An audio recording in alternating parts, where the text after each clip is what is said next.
Little did George Stephenson know that when he travelled with Nicholas Wood to meet Edward Pease in Darlington, that he was going to change the modern world.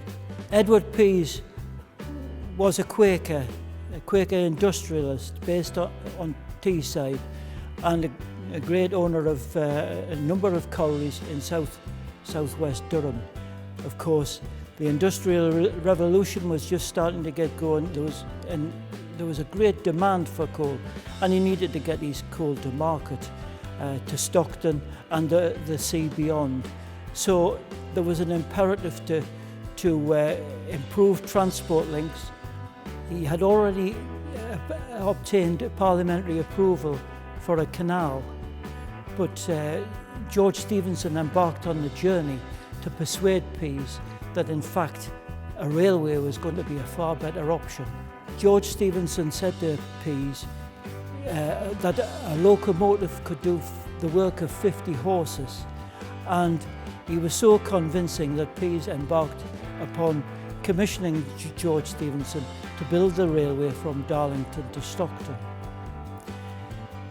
George embarked upon the survey work, and he was helped by his young son, Robert Stephenson, who was to go on to be one of the greatest engineers of the 19th century. The work commenced on track laying in 1822. The line was ready on the 27th of September 1825. Locomotion number 1 pulled Experiment, the passenger carriage, and 25 other coal wagons fitted with seats, 9 miles down the new line. The new railway passenger age had begun.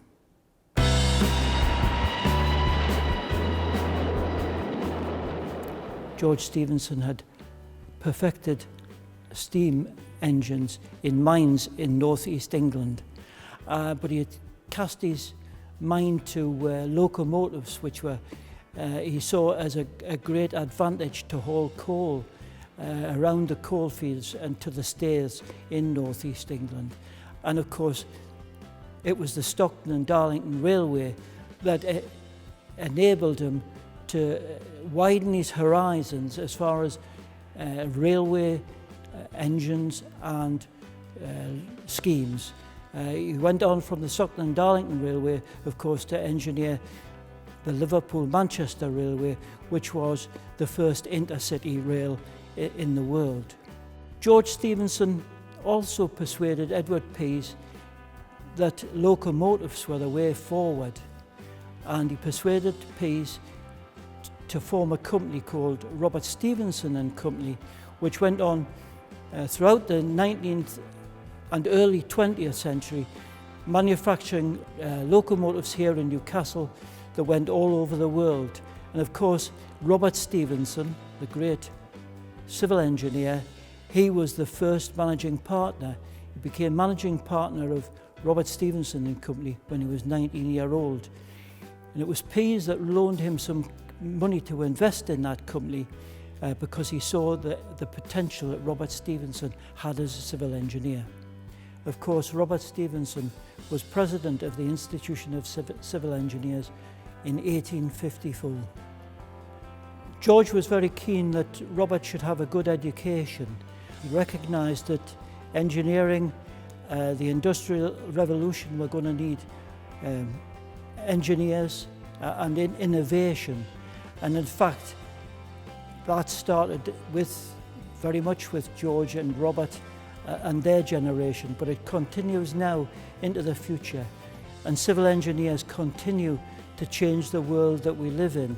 Sometimes they're quite glamorous projects that people are involved in, such as the Stockton and Darlington Railway, or perhaps even Crossrail today.